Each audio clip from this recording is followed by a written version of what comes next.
একটা কথা প্রচলিত আছে যে আমেরিকা যার বন্ধু তার আর শত্রুর প্রয়োজন নাই। এইটা কি শুধু কথার কথা নাকি এর সত্যতা আছে? আবার এদিকে জাপান কোরিয়ার দিকে তাকালে দেখা যায় যে এক আমেরিকা তাদের এমন লেভেলের বন্ধু যে তার আর অন্য কোনো বন্ধুরই দরকার নাই। তাহলে আসল সত্য কোনটা? বন্ধু হিসেবে আমেরিকা আসলে কেমন? দেখেন, আওয়ামী সরকারের পতন এবং ডক্টর মোহাম্মদ ইউনূসের ক্ষমতা গ্রহণের পর থেকে বাংলাদেশের সবচেয়ে আলোচিত একটা ইস্যু হচ্ছে বাংলাদেশে আমেরিকার প্রভাব বিস্তার। আমেরিকা যদি আমাদের উপর প্রভাব বিস্তার করেও থাকে তাহলে কিভাবে করবে? তাদের এই প্রভাবের ফলে আমরা কি আরো বেশি সংকটে পড়ব, নাকি জাপান কোরিয়ার মতো চমৎকার রাষ্ট্রে পরিণত হব? পৃথিবীর বিভিন্ন দেশে আমেরিকার নানান রকম প্রভাব বিশ্লেষণ করে খুঁজে বের করব বাংলাদেশে আসলে কোন মডেল আসতে পারে। চলুন শুরু করি। বর্তমানে ইউরোপের বিভিন্ন দেশ, জাপান, সাউথ কোরিয়া, সৌদি আরব, ইরাক, এমনকি তাইওয়ান সহ বিভিন্ন দেশের উপর ইউএসএ প্রত্যক্ষ বা পরোক্ষভাবে প্রভাব বিস্তার করে রেখেছে। কিন্তু দারুণ একটা বিষয় হচ্ছে এদের সবার উপর প্রভাবের কৌশল একই রকম না। এদের প্রত্যেককে নিয়ন্ত্রণের স্ট্র্যাটেজি সম্পূর্ণ আলাদা। এই ইউনিক সব স্ট্র্যাটেজির মাঝেও আমরা একটা প্যাটার্ন খোঁজার চেষ্টা করব যাতে আমরা বাংলাদেশের সম্ভাব্য পরিণতিটা বুঝতে পারি। তো প্রথমেই দেখা যাক যে আমেরিকার প্রধান কিছু এজেন্ডা, যেসব কারণে তারা অন্য দেশের উপরে প্রভাব বিস্তার করতে চায়। নাম্বার 1, তেল বা অন্য কোনো বিশেষ সম্পদ অর্জন করা। নাম্বার 2, ডলার সহ আমেরিকার কোনো স্বার্থ বিরোধী কাজ রুখে দেয়া। নাম্বার 3, কৌশলগত গুরুত্বপূর্ণ ভৌগোলিক অবস্থান। নাম্বার 4, কমিউনিস্ট অথবা যে কোনো একনায়কতান্ত্রিক সমাজ ব্যবস্থার প্রসার রোধ করা। মানে সবগুলো ক্ষেত্রেই কিন্তু আমেরিকার কোনো না কোনো স্বার্থ আছে। এমনও আছে যে সম্পদের উপর নিয়ন্ত্রণ রাখতে কোথাও একনায়কতন্ত্র সরকারকে সমর্থন দিচ্ছে, আবার কোথাও এই সম্পদের জন্যই গণতন্ত্র এনেছে। প্রাকৃতিক তেল এবং ডলার, এই দুইটা প্রশ্নে আমেরিকা সবসময় আপোষহীন। মধ্যপ্রাচ্যের বেশিরভাগ দেশের সাথে যে আমেরিকার বন্ধুত্ব, সেইটা এই তেলকে ঘিরেই। সৌদি আরব, কুয়েত সহ অনেক দেশের নিরাপত্তার জন্য সরাসরি ইউএস মিলিটারি কাজ করে। আবার ইরানের সাথে যে আমেরিকার শত্রুতা, সেটাও এই তেলকে ঘিরেই। কারণ 1979 সালের আগ পর্যন্ত ইরানের তেল সম্পদের উপর আমেরিকার নিয়ন্ত্রণ ছিল, কিন্তু ইসলামী বিপ্লবের পর ইরান তাদের তেল কোম্পানিগুলোকে জাতীয়করণ করে ফেলে। ফলে আমেরিকার ব্যবসা বিঘ্নিত হয়। এরই প্রতিশোধ হিসেবে ইরানে একের পর এক অর্থনৈতিক এবং বাণিজ্যিক নিষেধাজ্ঞা দেয় যুক্তরাষ্ট্র। খুশির খবর হচ্ছে আমাদের কিন্তু তেল নাই। আবার ডলারের আধিপত্য চ্যালেঞ্জ করার মতো অত শক্তিশালীও আমরা নই। ইরাক আক্রমণের একটা প্রধান কারণ ছিল যে সাদ্দাম হুসাইনের ডলারকে বাদ দিয়ে ইউরোর বিনিময়ে তেল বিক্রির সিদ্ধান্ত। কেউ কেউ বলেন আরবের দেশগুলোকে সাথে নিয়ে সাদ্দাম হুসেন স্বর্ণ মুদ্রা চালুর ব্যাপারে কাজ করছিলেন। এর পরিণামে জৈবিক অস্ত্রের গুজব ছড়িয়ে ইরাক আক্রমণ করা হয়। সাদ্দাম হুসেনকে অপসারণের 3 বছর পর শুরু হয় গৃহযুদ্ধ। মার্কিন সমর্থিত অস্থায়ী সরকার শিয়াদের প্রাধান্য দিতে শুরু করলে সুন্নি মুসলিমদের সাথে দ্বন্দ্বটা গৃহযুদ্ধের রূপ নেয়, যে ইরাকে এখনো কিন্তু শান্তি ফিরেনি। সেই সাথে সিরিয়া, ভেনেজুয়েলা প্রভৃতি দেশেও আমেরিকা একটা পক্ষকে সমর্থন দিয়ে যুদ্ধাবস্থা বজায় রেখেছে তেলের জন্য। সৌভাগ্যবশতই বোধহয় আসলে আমাদের অত তেলও নাই, আবার ডলারকে টেক্কা দেওয়ার মতো অর্থনীতিও নাই। ফলে ইরাকের মতো আগ্রাসন কিংবা সিরিয়ার মতো গৃহযুদ্ধ অথবা ইরানের মতো নিষেধাজ্ঞার কবলে পড়ার সম্ভাবনা আমাদের বেশ কমই রয়েছে। যদি কখনো দেশের মধ্যে দুইটা শক্তিশালী পক্ষ দাঁড়িয়ে যায়, যাদের একটা পক্ষ আমেরিকার বিরোধী, তখন ভিন্ন কিছু হলেও হতে পারে। তবে আমাদের মানুষের যে মেন্টালিটি, সেটা বিবেচনায় সেই সম্ভাবনা কিন্তু তুলনামূলক কম। তবে আরেকটা আশঙ্কা হচ্ছে ওদিকে রাশিয়া বিকল্প মুদ্রার কথা ভাবছে ব্রিক্সকে সাথে নিয়ে, কিন্তু আমরা সেই গেমে কিন্তু খুবই ছোট প্লেয়ার, ব্রিক্সের সদস্য হতে পারেনি এখনো। এক্ষেত্রে আপনি বলতে পারেন সাম্প্রতিক সময়ে রুপি এবং চাইনিজ ইয়েনে তো আমাদের বাংলাদেশ বাণিজ্য করতে চুক্তি করেছে, এইটার জন্য কিছু হবে না। না, দুই দেশ পারস্পরিক চুক্তির ভিত্তিতে নিজস্ব মুদ্রায় লেনদেন করতেই পারে। আমেরিকা এখানে মাথা ঘামায় না। ফলে আমেরিকা আমাদেরকে তার জাতীয় শত্রু হিসেবে চিহ্নিত করবে এরকম কোনো কারণ কিন্তু নাই। তবে ভৌগোলিক অবস্থানের দিক থেকে আমরা নজর কাড়া জায়গায় আছি।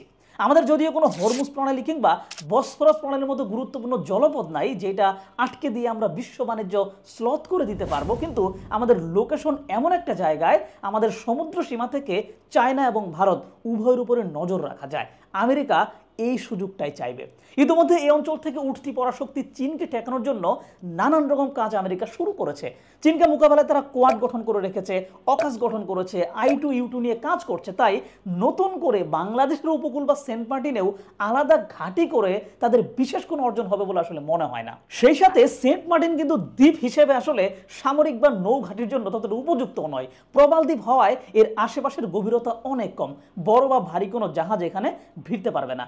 তারপরেও ধরে নিলাম যে অন্য কোনো জায়গায় কিংবা এখানেই অথবা সমুদ্রে ভাসমানভাবেও যদি কোনো ঘাঁটি যুক্তরাষ্ট্র করে, সেটা কিন্তু এই সরকার হোক কিংবা এর পরের সরকার যেই হোক না কেন, তাদের সাথে চীনের যে একটা সম্পর্ক আছে সেইটাতে অবনতি ঘটাবে। যে চীনের সাথে আমাদের বাণিজ্যের পরিমাণ কিন্তু হিউজ, তবে আসার কথা হচ্ছে শুধুমাত্র নজরদারির উদ্দেশ্যে সেনা ঘাঁটি বসাবে, এইটার জন্য আমেরিকা কোথাও যে সামরিক হস্তক্ষেপ করেছে এরকম কোনো নজির কিন্তু নাই। এক্ষেত্রে তারা পুতুল সরকার অথবা গণতন্ত্র এই দুইটার যে কোনো একটা পথ বেছে নেয়। আর এই গণতন্ত্রই একমাত্র এজেন্ডা বা পদ্ধতি যেখানে আমেরিকা সবচাইতে ভদ্র আচরণ করে। কারণ গণতন্ত্র বাই ডিফল্ট একটা সংলাপ নির্ভর ব্যবস্থা। এটা গড়ে উঠেছে পারস্পরিক বিশ্বাস এবং ছাড় দেওয়ার মানসিকতা থেকে। অস্ত্র দিয়ে আসলে এটা প্রতিষ্ঠা করা যায় না। আর আমেরিকা কিন্তু সেই 2018 সাল থেকেই এদেশে গণতন্ত্র নিয়ে উদ্বিগ্ন, কিন্তু গভীর উদ্বেগ এবং নিন্দা জানানো ছাড়া কোনো দৃশ্যমান পদক্ষেপ তারা নিচ্ছিল না। প্রথম দৃশ্যমান পদক্ষেপ আসে 2021 সালে র্যাবের উপর স্যাংশন দেওয়ার মাধ্যমে। র্যাবের এই স্যাংশনকে কেন্দ্র করে বাংলাদেশে গুম এবং বিচার বহির্ভূত হত্যাকাণ্ড কিছুটা কমে আসে। এর সুফল হিসেবে প্রধান বিরোধী দল বিএনপি পুরো 2023 সাল জুড়ে শান্তিপূর্ণ সমাবেশ করে যায় 10 অক্টোবরের আগ পর্যন্ত। 2024 সালের নির্বাচন সুষ্ঠু করার শেষ প্রচেষ্টা হিসেবে বাংলাদেশের জন্য আলাদা ভিসা নীতিও প্রণয়ন করে আমেরিকা। ফলে সরকারি আমলাদের মধ্যে একটা অন্ধ ভীতি তৈরি হয় যে আমার অপকর্মের জন্য যদি আমার সন্তান বিদেশে পড়তে যেতে না পারে। আমেরিকা এইভাবে পরোক্ষভাবে কিন্তু বিভিন্ন কার্যক্রম চালিয়ে যাচ্ছিল। আর এভাবে পরোক্ষ চাপ দেওয়াকে আমার কাছে খুবই স্লো মুভ বলে মনে হয়েছে। 6 বছর ধরে একদিকে সরকারের নিন্দা করা, আবার আরেকদিকে সরকারের সাথে কাজও করে যাওয়া, যেটা মূলত বাংলাদেশের উপর আমেরিকা যে অতি চড়াও হবে না সেইটাই কিন্তু প্রমাণ করে। আওয়ামী লীগের দিক থেকে কূটনীতি চালু ছিল। গত নির্বাচনের ঠিক আগ পর্যন্ত শেখ হাসিনা ভারত, চীন, আমেরিকার সাথে সম্পর্কের একটা ব্যালেন্স করে যাচ্ছিলেন। এই আমেরিকাকে বাগে আনতে আমরা বিমান কূটনীতিরও কিন্তু দেখা পাই।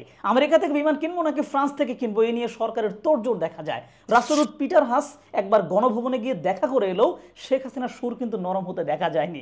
চুক্তি শেষমেশ ফ্রান্সের দিকে আগা। পুরো কমেডি উল্টো আর আমেরিকার সাথে সম্পর্কটা খারাপ করে দেয়। কিন্তু তারপরেও কিন্তু আমেরিকা এক্সট্রিম ওয়েতে যায়নি। সব দিক থেকে আমেরিকা বাংলাদেশকে নিয়ে যথেষ্ট ধৈর্যের পরিচয় দিয়েছে। বাকি থাকলো পুতুল সরকার। এখন পুতুল সরকার বসানো হয় মূলত যখন দেশের মধ্যে একটা পক্ষ আমেরিকা বিরোধী হয়ে ওঠে। ইউক্রেন এইটার জ্বলন্ত উদাহরণ। রুশপন্থী এবং আমেরিকাপন্থী দুইটা রাজনৈতিক বিভেদ থাকায় আমেরিকাকে সেখানে পুতুল সরকার জেলেনস্কিকে বসানো হয়েছিল। আর বাংলাদেশে আমেরিকা বিদ্বেষী কোনো রাজনৈতিক দল নাই, যদিও সাম্প্রতিক ঘটনা প্রবাহে আসলে আওয়ামী লীগের সাথে দূরত্ব তৈরি হয়েছে মাত্র। ফলে জোর খাটিয়ে পুতুল সরকার বসানোর কোনো প্রয়োজন এখানে নেই। বাংলাদেশের মোটামুটি সকল রাজনৈতিক দলই কিন্তু চীন এবং আমেরিকার সাথে একটা ব্যালেন্স সম্পর্ক রাখতে চায়। ফলে আমেরিকার পয়েন্ট অফ ভিউ থেকে চিন্তা করলে বাংলাদেশে সুষ্ঠু গণতন্ত্র প্রতিষ্ঠার জন্য নীরবে দোয়া করে যাওয়াটাই হচ্ছে সবচেয়ে লাভজনক। গণতান্ত্রিক দেশগুলো বাই ডিফল্ট আমেরিকার ঘনিষ্ঠ হয়ে ওঠে। সেখান থেকে চিন্তা করলে আমেরিকা বাংলাদেশে যদি গণতন্ত্র প্রতিষ্ঠা করে তাহলে তো তার জন্য ভালো, এবং এটার জন্য সে হয়তো কাজ করবে। যদিও ডক্টর মোহাম্মদ ইউনূসকে অন্তর্বর্তীকালীন সরকার প্রধান করায় শেখ হাসিনা আমেরিকার দিকে আঙ্গুল তুলেছেন, কিন্তু ডক্টর মোহাম্মদ ইউনূসের বয়স বিবেচনা করলে দেখা যায় যে পুতুল সরকার হওয়ার জন্য তিনি আসলে এত একটা ভালো চয়েস কিন্তু না। আপনি একবার চিন্তা করে দেখুন তো, কাউকে অনেক টাকা ঢেলে কষ্ট করে ক্ষমতার চেয়ারে বসালেন যিনি আসলে বয়সের ভারে নুয়ে পড়েছে। তো সাময়িক সময়ের এই সরকারের জন্য ডক্টর মোহাম্মদ ইউনূস ভালো চয়েস ছিল। ছাত্রদের এই চয়েসে আমেরিকাও কিন্তু খুশি হয়েছে। কিন্তু লং রানে উনি নিজেও ক্ষমতা আঁকড়ে থাকতে চাইবেন না। আবার আমেরিকা ওনাকে টিকিয়ে রাখার জন্য পেশি শক্তি প্রয়োগ করবে না বলেই আমাদের বিশ্বাস। যদি সামরিক হস্তক্ষেপ বা পুতুল সরকার কোনোটাই না করে তাহলে বাংলাদেশের সাথে আমেরিকার সম্পর্ক হতে পারে পারস্পরিক বন্ধুত্বের, যেমনটা জাপান, কানাডা বা অস্ট্রেলিয়ার সাথে আছে। জাপানের সাথে তাদের পথ চলা শুরু হয় বোমা মেরে দুটো শহর উড়িয়ে দেওয়ার মাধ্যমে। এত প্রাণহানির পর আমেরিকাকে কিছুটা অনুশোচনা পেয়ে বসেছিল হয়তো। জাপানকে নতুন সংবিধান প্রণয়ন থেকে শুরু করে অবকাঠামো, টেকনোলজি সবই দিয়েছে আমেরিকা। জাপানের শিক্ষা ব্যবস্থার বড় পরিবর্তন এসেছে। যুদ্ধবাজ থেকে সরে এসে আজকের যেই ভদ্র সভ্য জাপানিদের আমরা চিনি, তারা কিন্তু পরিবর্তিত শিক্ষা ব্যবস্থারই ফসল। সত্যি বলতে আমেরিকার ছোঁয়ায় জাপানে ব্যাপক পরিবর্তন এসেছে, কিন্তু সেই পরিবর্তনে জাপানিদের সমর্থন ছিল। জাপানিরাও আমেরিকাকে খুবই পছন্দ করে। এই সমর্থনের পেছনে কারণ ছিল অর্থনৈতিক উন্নতি। দুই দেশের প্রযুক্তি বিনিময় আর আমেরিকার বাজার সুবিধা এমন উচ্চতায় পৌঁছে গিয়েছিল যার বিনিময়ে আমেরিকাকে সামরিক ঘাঁটি করতে দিতে কিংবা নিজেদের শক্তিশালী মিলিটারি গড়ে না তোলার শর্ত পর্যন্ত মেনে নিয়েছিল জাপান। প্রায় একই রকম ঘটনা অস্ট্রেলিয়া, কোরিয়া কিংবা কানাডার সাথেও হয়েছে। যেহেতু আমাদের আমেরিকার সাথে কোনো পূর্ব শত্রুতা নাই বা আমাদের ভিতরে এমন কোনো আলাদা সশস্ত্র গ্রুপ নাই যেটা আসলে আমেরিকার বিপক্ষে কাজ করে, কিংবা এখানে হচ্ছে এরকম প্রাকৃতিক সম্পদও নাই যেটার জন্য আমেরিকা লড়বে, বা আমরা আসলে এরকমভাবে অর্থনৈতিকভাবে শক্তিশালীও না যে আমরা আসলে ডলারের এগেনস্টে কাজ করতে শুরু করবো। আর এই জন্য এই সব কিছু কন্ট্রোল করার জন্য আমেরিকা কী করবে? আমেরিকা হচ্ছে এখানে শক্তি প্রয়োগ করে গৃহযুদ্ধ বাঁধিয়ে দেবে। এটা সম্ভব না। আর যদি গৃহযুদ্ধ সে বাঁধাতে চায়ও এখানে কিন্তু আশেপাশে যে শক্তিগুলো আছে চীন, ভারত, এরাও এখানে মানে এইটাতে যুক্ত হবে। আর তখন আমেরিকা এখান থেকে যুদ্ধে জয়লাভ করে নিয়ন্ত্রণ নিয়ে বেরিয়ে যাওয়া তার পক্ষে খুবই অসম্ভব হয়ে দাঁড়াবে।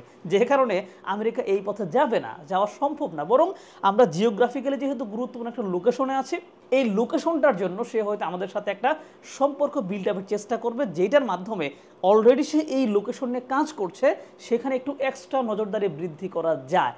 আর এইটার জন্য সে ডেমোক্রেসিকেই বেছে নেবে, কারণ ডেমোক্রেসি বাই ডিফল্ট একটা ভালো ব্যবস্থা, এবং যেই দেশে ডেমোক্রেসি বাস্তবায়িত হয় তাদের সাথে আমেরিকার একটা ভালো সম্পর্ক এমনিতে তৈরি হয়। তারা হয়তো চাচ্ছে যে আমাদের দেশের ডেমোক্রেটিক যে সমস্ত ইনস্টিটিউশন আছে সেগুলো যাতে নিরপেক্ষভাবে কাজ করতে পারে সেটা নিয়ে কাজ করে। হতে পারে আমেরিকা আমাদের এমন এক সিস্টেম ডেভেলপ করে দিতে চায় যাতে মানুষের মাঝে আমেরিকার প্রতি ভালোবাসা জন্মায়, গণতন্ত্র প্রতিষ্ঠিত হয়, এবং সেই গণতন্ত্রের জন্য বাই ডিফল্ট বাংলাদেশ আমেরিকাপন্থী হয়ে ওঠে। যদি এমনটা হয় তবে সেটা কিন্তু খারাপ কিছু হবে না। এক্ষেত্রে সরকার যারা আসবেন তাদের খেয়াল রাখতে হবে প্রতিবেশী অন্য দেশগুলোর সাথে যাতে আমাদের সম্পর্ক আবার শত্রুতার পর্যায়ে না পৌঁছে যায়। আমরা একটা সুন্দর বাংলাদেশের প্রত্যাশা করছি।